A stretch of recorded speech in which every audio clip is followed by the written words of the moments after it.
Olá, meus irmãos, estamos com mais um vídeo da nossa série de mensagens sobre o Decálogo. Hoje iremos estudar o nono mandamento. Vamos lá? O nono mandamento está lá em Êxodo 20, verso 16, e é repetido em Deuteronômio, capítulo 5, verso 20. Ele vai dizer: Não darás falso testemunho contra o teu próximo. Mas o que significa esse nono mandamento? Este mandamento proíbe que se acuse alguma pessoa por aquilo que ela não fez. Portanto, pode-se dizer que ela trata da calúnia, da mentira, da fofoca e da difamação.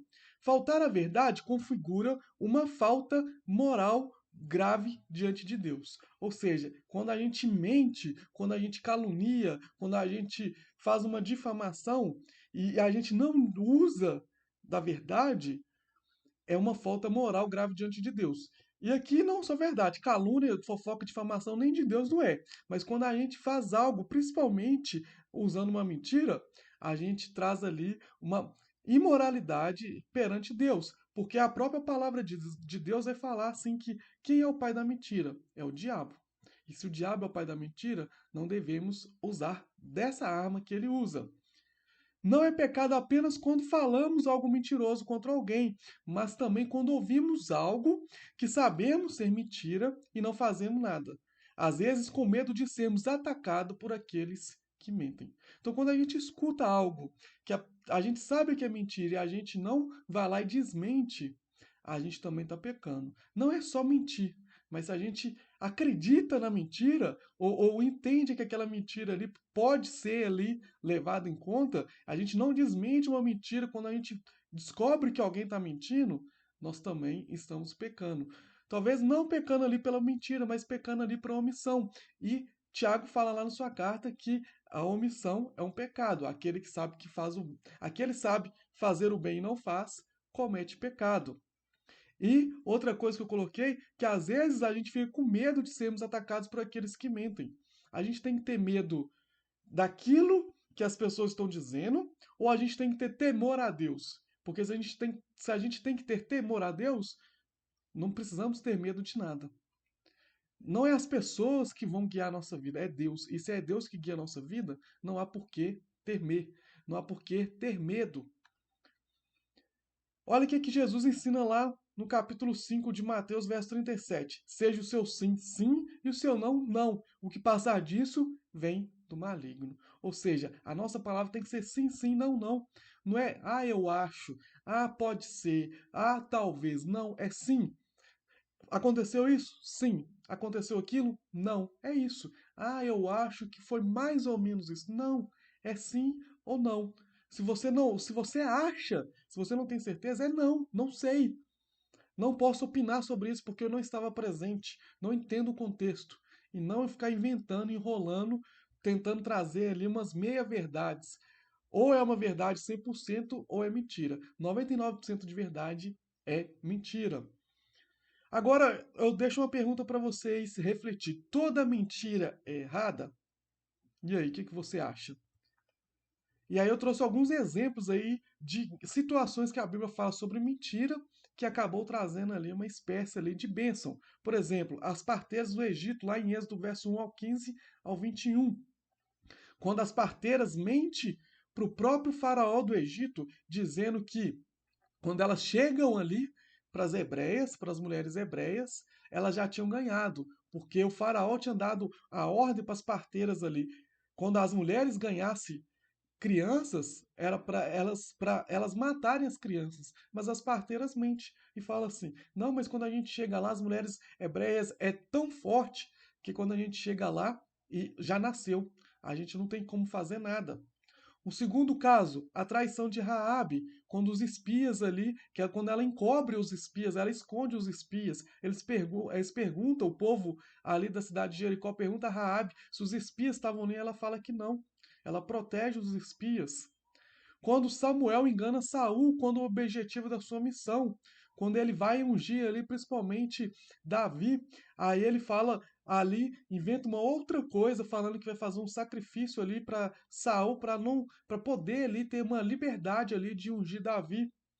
Uma outra mentira é quando Davi se finge de louco, quando ele se esconde ali na Filisteia, quando ele estava ali sendo perseguido pelo rei Saul, aí ele se esconde ali na Filisteia e se finge de louco. Uma outra mentira.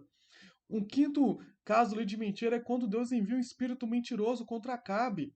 Quando os próprios profetas ali da época de Acabe, eles começam a mentir para falar que Acabe seria próspero, seria sucedido, que ele venceria a guerra. E quando Jeremias mente para os príncipes, falando ali que tudo daria certo, que eles não seriam invadidos pela Babilônia, que eles seriam abençoados, que a nação seria próspera, que a nação não iria ali para o cativeiro.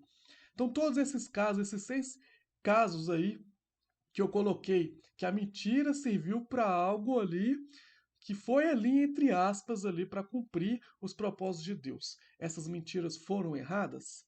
E aí, o que você acha? O que você pensa sobre isso? Serviu de bênção, não serviu? Serviu. Mas a mentira é errada? Sim. Mesmo nesses casos que a gente vê ali que algumas pessoas mentiram ali justamente para fazer o bem, é errado. Toda mentira é errada. As parteiras do Egito não precisavam ali mentir para que os hebreus fossem salvos. Deus poderia mandar a salvação de outra forma. A Raabe não precisava mentir ali que escondeu os espias. Deus daria ali a fuga para os espias de outra forma. Samuel não precisava mentir para Saul para ungir Davi. Deus poderia ali ajudar Samuel de uma outra forma. Davi também não precisaria fingir de louco para tentar ali receber ali um pedaço de terra ali entre os filisteus e uma moradia entre os filisteus. Até mesmo falando de Davi, primeiro ele se finge de louco, aí ele foge, aí depois ele volta pedindo abrigo e o próprio povo filisteu abriga ele. Então o caso de Davi é mais explícito ainda, que ele não precisava mentir a primeira vez e se fingir de louco. Deus também, quando fala que Deus envia um espírito mentiroso ali, não foi a vontade de Deus enviar o espírito mentiroso, porque os profetas falavam tanta mentira. Os profetas, principalmente os falsos profetas daquela época, diziam tanta mentira, principalmente aqueles profetas aí que estavam rodeados de Acabe, que Deus usou a mentira deles para enganar Acabe, mas Deus não precisava usar isso. Jeremias também não precisava mentir para os príncipes ali para dar uma de certinho, para ali não ser ameaçado, para ali não ser perseguido. Em nenhum desses casos Deus precisava da mentira. Deus poderia dar o escape para essas pessoas, mas eles preferiram mentir. Então, nos casos na Bíblia que fala sobre mentir, isso não é aprovado por Deus. Deus pode até permitir, mas ele não aprova mentira. Mentira é errado. O próprio nono mandamento fala que dar falso testemunho é errado, ou seja, se você mentir, está errado.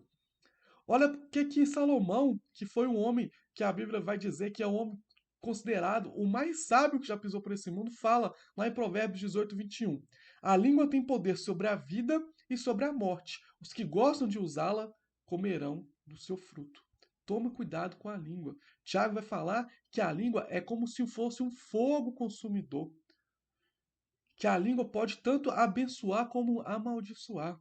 Toma cuidado com aquilo que a gente fala, com aquilo que a gente diz, porque senão a gente vai estar pecando, a gente vai estar quebrando o nono mandamento que fala sobre não dar falso testemunho. Espero que tenha ficado claro, espero que vocês tenham entendido. Se vocês gostaram desse vídeo, deixe o seu like, se inscreva em nosso canal e te aguardo na próxima semana com mais um vídeo da nossa série de mensagens. Deus abençoe a sua vida.